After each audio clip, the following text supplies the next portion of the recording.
ପିଲାମାନେ ଆମେ ପୂର୍ବ ଭିଡ଼ିଓରେ କୋଷୀୟ ଶୋଷଣ ବିଷୟରେ ପଢ଼ିଥିଲେ। ଆଜି ଆମେ ପଢ଼ିବା ଯେ ଉଦ୍ଭିଦରେ ଶୋଷଣ କିପରି ହୋଇଥାଏ।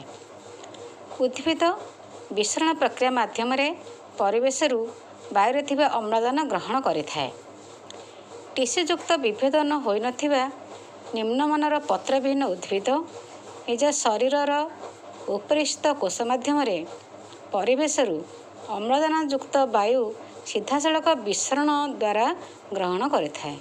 ମାତ୍ର ପତ୍ରଯୁକ୍ତ ଯେଉଁ ସବୁଜ ଉଦ୍ଭିଦ ରହିଲେ ସେମାନଙ୍କ ପତ୍ରରେ ରହିଥିବା ସ୍ତୋମ ବା ଷ୍ଟୋମାଟା ମାଧ୍ୟମରେ ପରିବେଶରୁ ଅମ୍ଳଜାନ ଗ୍ରହଣ କରିଥାଏ।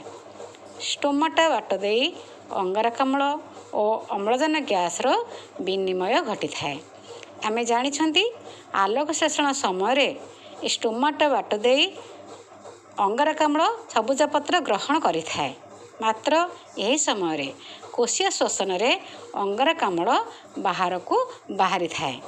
ଆଲୋକ ଶୋଷଣ ପ୍ରକ୍ରିୟାରେ ବ୍ୟବହୃତ ହୋଇଥାଏ ଏହି ଯେଉଁ କୋଷୀୟ ଶୋଷଣରେ ବାହାରୁଥିବା ଅଙ୍ଗାରକାମ୍ଳ ଗ୍ୟାସ୍। ଆଲୋକ ଶୋଷଣରେ ବାହାରୁଥିବା ଅମ୍ଳଜାନ ଶୋଷଣ ପ୍ରକ୍ରିୟାରେ ମଧ୍ୟ ବ୍ୟବହାର ହୋଇଥାଏ। ଷ୍ଟୋମାଟା ମାଧ୍ୟମରେ ଗୃହୀତ ହୋଇଥିବା ଅମ୍ଳଜାନ ଗୋଟିଏ କୋଷରୁ ଅନ୍ୟ ଗୋଟିଏ କୋଷକୁ ବିସରିତ ହୋଇଥାଏ।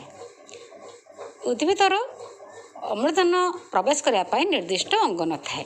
ତେଣୁ ଏହି ଅମ୍ଳଜାନ ଷ୍ଟୋମାଟାରେ ପ୍ରବେଶ କରିସାରିଲା ପରେ ଗୋଟିଏ କୋଷରୁ ଅନ୍ୟ ଗୋଟିଏ କୋଷକୁ ବିସରିତ ହୋଇ ଗଛର ଡାଳ ପତ୍ର ଫୁଲ ଫଳ ଇତ୍ୟାଦିର ପ୍ରତ୍ୟେକ କୋଷରେ ନିକଟରେ ପହଞ୍ଚିଯାଏ ଆମର କିଏ ସେ ଅମ୍ଳଜାନ।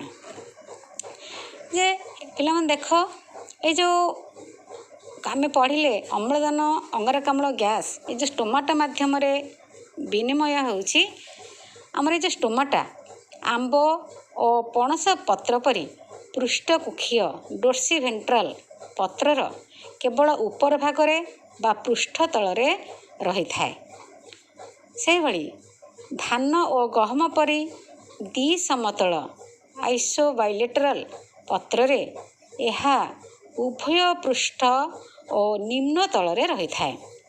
ତାମାନେ ଯେଉଁମାନେ ସମଦ୍ୱିତଳ ପତ୍ର ଧାନ ଗହମ ସେମାନଙ୍କର ଉପର ଆଉ ତଳ ଉଭୟ ପଟରେ ଷ୍ଟୋମାଟା ରହିଥାଏ। ଯେଉଁଟା ପୃଷ୍ଠକକ୍ଷୀୟ ରହିଲେ ସେମାନଙ୍କର ଉପର ଭାଗରେ ଥିବ କିମ୍ବା ତଳ ଭାଗରେ ଷ୍ଟୋମାଟା ରହିଥିବ। ଏ ଷ୍ଟୋମାଟା ଖୋଲିବା ଓ ବନ୍ଦ ହେବା ଆଲୋକ ଓ ତାପମାତ୍ରା ଉପରେ ନିର୍ଭର କରିଥାଏ। ଯେଉଁ ଉଦ୍ଭିଦ ଗୁଡ଼ିକ ମାନେ ଜଳଜ ଉଦ୍ଭିଦ ଜଳରେ ସେମାନେ ରହିଥାନ୍ତି ସେମାନେ ଜଳରେ ଦ୍ରବୀଭୂତ ହୋଇଥିବା ଅମ୍ଳଜାନକୁ ନେଇ ସେମାନେ ଶ୍ୱାସକ୍ରିୟା ସମ୍ପାଦନ କରିଥାନ୍ତି। ଇଏ ଥିଲା ଆମର ଉଦ୍ଭିଦର ଶୋଷଣ। ପିଲାମାନେ ଆମେ ଉଦ୍ଭିଦରେ କିପରି ଶୋଷଣ ହୁଏ ଜାଣିଲେ। ଏବେ ଆମେ ପଢ଼ିବା ପ୍ରାଣୀମାନଙ୍କର ଶୋଷଣ। ପ୍ରାଣୀମାନେ କିପରି ଶ୍ୱାସକ୍ରିୟା କରିଥାନ୍ତି। ଆମେ ବିଭିନ୍ନ ପ୍ରକାର ପ୍ରାଣୀ ଦେଖୁଛନ୍ତି। ମଣିଷ ପାଖରୁ ଆରମ୍ଭ କରି ମାଛ ସାପ ପାରା ବେଙ୍ଗ ବତକ କଇଁଛ କୁମ୍ଭୀର ଏଭଳି ଅନେକ ପ୍ରାଣୀ ଆମେ ଦେଖୁଛନ୍ତି। ଯେ ସେମାନେ କିପରି ଶୋଷଣ କରନ୍ତି ଆମେ ସେ ବିଷୟରେ ପଢ଼ିବା। ଏ ଜଳଚର ପ୍ରାଣୀମାନେ ଶ୍ୱାସକ୍ରିୟା ସମ୍ପାଦନ ପାଇଁ ସେମାନେ ବିସରଣ ପ୍ରକ୍ରିୟାରେ ତାଙ୍କର ଶ୍ୱାସକ୍ରିୟା ପ୍ରକ୍ରିୟା ହୋଇଥାଏ। ଜଳଚର ପ୍ରାଣୀମାନଙ୍କର ଶ୍ୱାସକ୍ରିୟା ସମ୍ପାଦନ ବିସରଣ ପ୍ରକ୍ରିୟା ଦ୍ୱାରା ହୋଇଥାଏ। ଏକକୋଷୀ ରହିଲେ ପ୍ରୋଟୋଜୋଆ ଛିଦ୍ରାଳ ଓ ହାଇଡ୍ରା ଜାତୀୟ ପ୍ରାଣୀମାନଙ୍କର ଶ୍ୱାସକ୍ରିୟା ପାଇଁ ନିର୍ଦ୍ଦିଷ୍ଟ ଅଙ୍ଗ ନାହିଁ। ତେବେ ସେମାନେ କିପରି ଶ୍ୱାସକ୍ରିୟା କରିବେ। ସେମାନେ କ'ଣ କରନ୍ତି ନା ଜଳରେ ଦ୍ରବୀଭୂତ ହୋଇଥିବା ଅମ୍ଳଜାନକୁ ସିଧାସଳଖ ବିସରଣ ପ୍ରକ୍ରିୟା ମାଧ୍ୟମରେ ତାଙ୍କ ଶରୀରକୁ ନେଇ ଗ୍ରହଣ କରିଥାନ୍ତି। ସେହିଭଳି ଯେ ଏ ଯେଉଁ ଜିଆ ହେଲା ଜୋକ ହେଲା ଜୋକ ଆଉ ଜିଆ ସେମାନେ କିପରି ଶ୍ୱାସକ୍ରିୟା କରନ୍ତି ନା ସେମାନଙ୍କର ଯେଉଁ ଚର୍ମ ଅଛି ଓଦା ଚର୍ମ ସେ ଓଦା ଚର୍ମ ବାଟ ଦେଇ ବାୟୁମଣ୍ଡଳର ମୁକ୍ତ ଅମ୍ଳଜାନ ଦ୍ରବୀଭୂତ ହୋଇ ସେମାନେ ଶ୍ଵସନରେ ବ୍ୟବହୃତ କରିଥାନ୍ତି। ତାମାନେ ଜିଆ ଆଉ ଜୋକ ଓଦା ଚର୍ମ ଦେଇ ଶ୍ୱାସକ୍ରିୟା କରିଥାନ୍ତି। ତାପରେ ଦେଖିବା ମାଛ ତ ଗୋଟିଏ ଜଳଚର ପ୍ରାଣୀ। ଇଏ କିପରି ଶ୍ୱାସକ୍ରିୟା କରିଥାଏ। ମାଛ ଜଳରେ ରହିଲେ ମଧ୍ୟ ଏହା ଜଳରେ ଦ୍ରବୀଭୂତ ହୋଇଥିବା ଅମ୍ଳଜାନକୁ ଶ୍ୱାସକ୍ରିୟାରେ ବ୍ୟବହାର କରିଥାଏ। ମାଛ ତାର ଗାଲି ମାଧ୍ୟମରେ ଜଳରେ ଦ୍ରବୀଭୂତ ଅମ୍ଳଜାନ ଗ୍ରହଣ କରି ଶ୍ୱାସକ୍ରିୟା ସମ୍ପାଦନ କରିଥାଏ।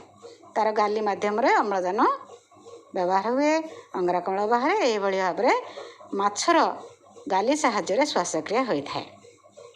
ତାପରେ କଙ୍କଡ଼ା, ଚିଙ୍ଗୁଡ଼ି, ଗେଣ୍ଡା, ଶାମୁକା ଏମାନେ ଶ୍ୱାସକ୍ରିୟା କରନ୍ତି। ଏମାନଙ୍କର ଗାଲି ମାଛର ଗାଲିଠାରୁ ଭିନ୍ନ। ଏମାନେ ମଧ୍ୟ ଗାଲି ଦ୍ୱାରା ଶ୍ୱାସକ୍ରିୟା କରନ୍ତି। କଙ୍କଡ଼ା, ଚିଙ୍ଗୁଡ଼ି, ଗେଣ୍ଡା, ଶାମୁକା ଏମାନେ ଗାଲି ଦ୍ୱାରା ଶ୍ୱାସକ୍ରିୟା କରିଥାନ୍ତି। ଏବେ ଆମେ ଦେଖିବା ଯେ ବେଙ୍ଗ କିପରି ଶ୍ୱାସକ୍ରିୟା ସମ୍ପାଦନ କରିଥାଏ। ବେଙ୍ଗ ତାର ଲାର୍ଭା ବା ଶୁକ ଅବସ୍ଥାରେ, ଯେଉଁଟା ଆମେ ବେଙ୍ଗ ଫୁଲା କହୁଛନ୍ତି, ସେହି ଅବସ୍ଥାରେ ସେ ପାଣି ଭିତରେ ରହି ଗାଲି ଦ୍ୱାରା ଶ୍ୱାସକ୍ରିୟା କରିଥାଏ। ଯେତେବେଳେ ଶୀତଶକ୍ତି ବା ହର୍ବନେସନ୍ ସମୟରେ ପଥର ସନ୍ଧିରେ ବେଙ୍ଗ ଲୁଚି ରହିଥାଏ, ସେ ସମୟରେ ସେ ଚର୍ମ ଦ୍ୱାରା ଶ୍ୱାସକ୍ରିୟା କରିଥାଏ। ପୂର୍ଣ୍ଣାଙ୍ଗ ଅବସ୍ଥାରେ ବେଙ୍ଗ ଫୁସ୍ଫୁସ୍ ଦ୍ୱାରା ଓ ମୁଖ ଗହ୍ୱର ଦ୍ୱାରା ଶ୍ୱାସକ୍ରିୟା କରିଥାଏ। ଇଏ ଗଲା ଆମର ବେଙ୍ଗ କିପରି ଶ୍ୱାସକ୍ରିୟା କରେ। ଯଦି ପ୍ରଶ୍ନ ଆସିବ ଯେ ବେଙ୍ଗ କିପରି ଶ୍ୱାସକ୍ରିୟା କରେ ଲେଖ, 2 ନମ୍ବର ବିଶିଷ୍ଟ ପ୍ରଶ୍ନ, ତାହେଲେ ଆମେ ଏ 4ଟା ଯାକ ବିନ୍ଦୁ ଲେଖିବା। ତାପରେ ଅସରପା ପରି ଯେଉଁ କୀଟପତଙ୍ଗ, ସେମାନେ ଶ୍ୱାସକ୍ରିୟା କରିବା ପାଇଁ ତାଙ୍କ ଶରୀରରେ ଶ୍ୱାସରନ୍ଧ୍ର ରହିଥାଏ।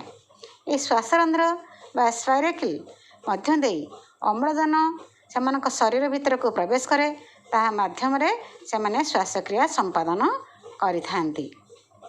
ସାପ, ପାରା, ହରିଣ, ହାତୀ, ମଣିଷ ଏଇଭଳି ଯେଉଁ ପ୍ରାଣୀମାନେ ରହିଲେ, ସେମାନେ କ'ଣ କରନ୍ତି ନା ତାଙ୍କର ଶ୍ୱାସକ୍ରିୟା ସମ୍ପାଦନ ପାଇଁ ତାଙ୍କ ଶରୀରରେ ଫୁସ୍ଫୁସ୍ ରହିଥାଏ।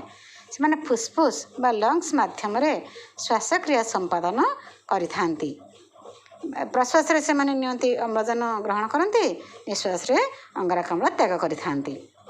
କଇଁଚ, କୁମ୍ଭୀର, ତିମି ମାନେ ପାଣିରେ ରହୁଥିଲେ ମଧ୍ୟ ଫୁସ୍ଫୁସ୍ ଦ୍ୱାରା ଶ୍ୱାସକ୍ରିୟା କରିଥାନ୍ତି। ଏ ଥିଲା ଆଜି ଏ ପ୍ରାଣୀମାନେ କିପରି ଶ୍ୱାସକ୍ରିୟା କରନ୍ତି ସେ ବିଷୟରେ ଆମେ ଜାଣିଲେ। ବିଭିନ୍ନ ପ୍ରକାର ପ୍ରାଣୀ ଆମେ ଉଦାହରଣ ଦେଇକି ଲେଖିପାରିବା ଯେ ପ୍ରାଣୀମାନେ କିପରି ତାଙ୍କର ଶ୍ୱାସକ୍ରିୟା କେଉଁ ଅଙ୍ଗ ମାଧ୍ୟମରେ ସେମାନେ ସମ୍ପାଦନ କରିଥାନ୍ତି।